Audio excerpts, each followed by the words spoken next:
August 13-ന് യുവതി മുഖ്യമന്ത്രിക്ക് പരാതി നൽകിയിട്ടും നടപടിയെടുത്തില്ലെന്ന് അടിയന്തര പ്രമേയ നോട്ടീസിന് അനുമതി നേടിയ അനിൽ അക്കര ആരോപിച്ചു. നേരത്തെ നടത്തിയ അന്വേഷണത്തിന് മേൽനോട്ടം വഹിച്ച ഗുരുവായൂർ ACP തന്നെയാണ് ഇപ്പോഴും അന്വേഷിക്കുന്നത്.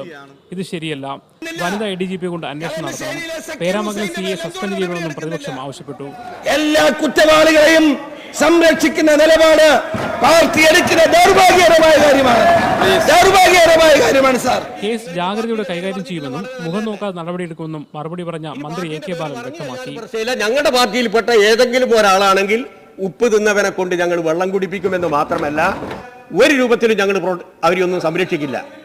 പരാതി ഒത്തുതീർപ്പാക്കാൻ CPM കൗൺസിലർമാർ ശ്രമിച്ചെന്നും ഇതിൽപ്പെട്ട ഒരാൾ കഴിഞ്ഞ ദിവസം നിയമസഭയിലെത്തി ഒരു മന്ത്രിയുമായി ചർച്ച നടത്തിയെന്നും അനിൽ അക്കര ആരോപിച്ചു. ഈ കേസിലെ പ്രധാനപ്പെട്ട ഒരു പ്രതി ഇന്നലെ വരെ ഈ നിയമസഭാ കോംപ്ലക്സിനകത്തുണ്ടായിരുന്നു. CPM-ന്റെ പ്രധാനപ്പെട്ട ഒരു മന്ത്രിയുമായി ഈ വിഷയം ചർച്ച ചെയ്തിരുന്നു. അനിൽ അക്കരയ്ക്ക് പറയാനുള്ളത് ഗുരുവായൂർ ACPയോട് പറയാമെന്ന മന്ത്രി AK ബാലന്റെ പരാമർശം പ്രതിപക്ഷ ബഹളത്തിനിടയാക്കി. തുടർന്ന് AK ബാലൻ പരാമർശം പിൻവലിച്ചു.